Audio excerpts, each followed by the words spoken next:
സരിതയും മുകേഷും മലയാളികൾ എന്നും ചർച്ച ചെയ്ത ദമ്പതികളാണ്. ഇരുവരും തമ്മിലുള്ള ഇണക്കവും പിണക്കവും വിവാഹമോചനവും ഒക്കെ മലയാളികൾ ചർച്ച ചെയ്തു. മുകേഷിൻ്റെ ഭാഗം പറഞ്ഞു, സരിതയുടെ ഭാഗം പറഞ്ഞു. സരിത പറയുന്നത് താൻ മുകേഷിനു വേണ്ടി ജീവിച്ചു, പക്ഷേ മുകേഷ് തന്നെ കറിവേപ്പിലയാക്കി എന്നാണ്. മുകേഷ് ഒരു ഘട്ടത്തിലും സരിതയെ കുറ്റം പറഞ്ഞിട്ടില്ല.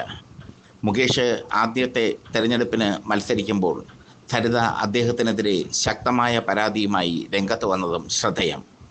മുകേഷിന് സ്ത്രീകൾ ദൗർബല്യമാണെന്നും മുകേഷ് അമിത മദ്യാസക്തനാണെന്നും ഒക്കെ സരിത പറഞ്ഞു. ഇരുവരുമായുള്ള വിവാഹബന്ധം വേർപിരിഞ്ഞപ്പോൾ കോടതി മുറിയിൽ ബോധം കെട്ട് വീണ സരിത നൊമ്പര കാഴ്ചയായി മാറി.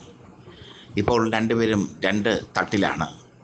പക്ഷേ സരിത മുകേഷിന് മുമ്പ് ഒരു വിവാഹം കഴിച്ചിരുന്നു. അത് അധികമാർക്കും അറിയാൻ ഇടയില്ല. യഥാർത്ഥത്തിൽ സരിതയുടെ കന്യാചർമ്മം പൊട്ടിച്ചത് മുകേഷ് അല്ലെന്ന് നാടൻ ഭാഷയിൽ പറയാം. സരിത ആദ്യം വിവാഹം കഴിച്ചത് തെലുങ്ക് നടൻ വെങ്കട സുബ്ബയ്യയാണ്. വെങ്കട സുബ്ബയ്യ അക്കാലത്ത് പ്രചാരം നേടിയ തെലുങ്ക് നടനാണ്. അദ്ദേഹവുമായി സരിത വിവാഹം കഴിച്ചു. അതൊരു ബാലവിവാഹമാണ് എന്ന് വേണമെങ്കിൽ പറയാം. അന്നേ വെങ്കട സുബ്ബയ്യയ്ക്ക് പ്രായം 55 കഴിഞ്ഞിരുന്നു. സരിതയാകട്ടെ 15 വയസ്സും. ചരിത്രത്തിലൂടെ സരിത ശ്രദ്ധേയായി നിൽക്കുന്ന കാലം. ആ കാലത്താണ് ഈ വിവാഹം നടന്നത്. 1975 സരിത വെങ്കട സുബ്ബയ്യയെ വിവാഹം കഴിച്ചത്. 1976 ആ വിവാഹം വേർപിരിഞ്ഞു. 1 വർഷം നീണ്ടുനിന്ന ദാമ്പത്യം. ഇതായിരുന്നു സരിതയും വെങ്കട സുബ്ബയ്യയും തമ്മിലുള്ള ബന്ധം. ചരിത്ര എന്ന കെ ബാലചന്ദർ ചിത്രത്തിന് ശേഷം സരിത തമിഴ്നാട്ടിൽ വലിയൊരു തരംഗമായി മാറി. സൂപ്പർ താരങ്ങളുടെ ചിത്രങ്ങളിലൊക്കെ അഭിനയിക്കാനുള്ള അവസരം സരിതയ്ക്ക് കിട്ടി. തണ്ണീർ എന്ന ചിത്രത്തിലൂടെ ഇന്ത്യയിലെ തന്നെ മികച്ച അഭിനേത്രിയായി മാറി സരിത.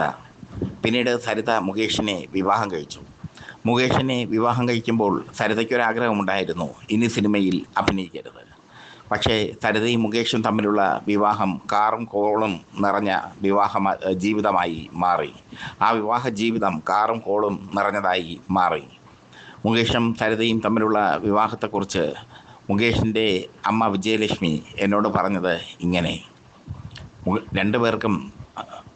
രണ്ടുപേരും തമ്മിൽ യോജിച്ച് പോകുന്നില്ല.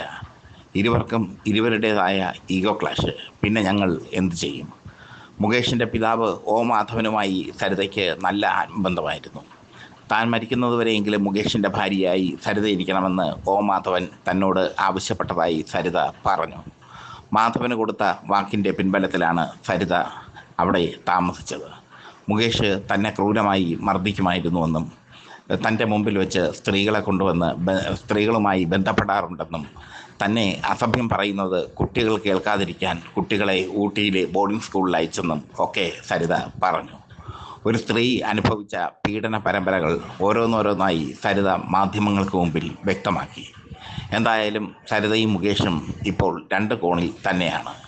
സരിതയെക്കുറിച്ച് പറയുമ്പോൾ സരിതയുടെ ആദ്യ വിവാഹം ആർക്കും അറിയില്ല.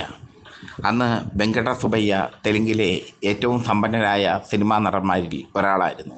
ചെറുപ്രായത്തിലെ തന്നെ സിനിമയിലേക്ക് എത്തിയ സുബ്ബയ്യ തെലുങ്ക് സിനിമാ ചരിത്രത്തിൻ്റെ ഭാഗമാണ്, നമ്മുടെ തിക്കുറിശ്ശിയെ പോലെ. എന്തായാലും സുബ്ബയ്യയെ വിവാഹം കഴിച്ചതിലൂടെ സരിതയ്ക്ക് നഷ്ടമാണ് സംഭവിച്ചത്. കാരണം ആ വിവാഹം സരിതയ്ക്ക് വല്ലാത്ത ചീത്തപ്പേര് നേടിക്കൊടുത്തു. എന്നുവെച്ചാൽ വൃദ്ധൻ്റെ സ്വത്ത് അടിച്ചു മാറ്റാൻ വേണ്ടി സരിത ശ്രമിക്കുന്നു എന്ന പേരിലൊക്കെ അന്ന് വാർത്തകൾ വന്നു. പിന്നീട് മുകേഷിനെ വിവാഹം കഴിച്ചപ്പോൾ സരിതയ്ക്കും മുകേഷിനും ആശംസകൾ നൽകി കേരളീയർ ഒരുമിച്ചെത്തി, ഒന്നടങ്കമെത്തി. ആ വിവാഹത്തിനും ആയുസ്സുണ്ടായില്ല എന്നത് സരിതയുടെ ദൗർഭാഗ്യം.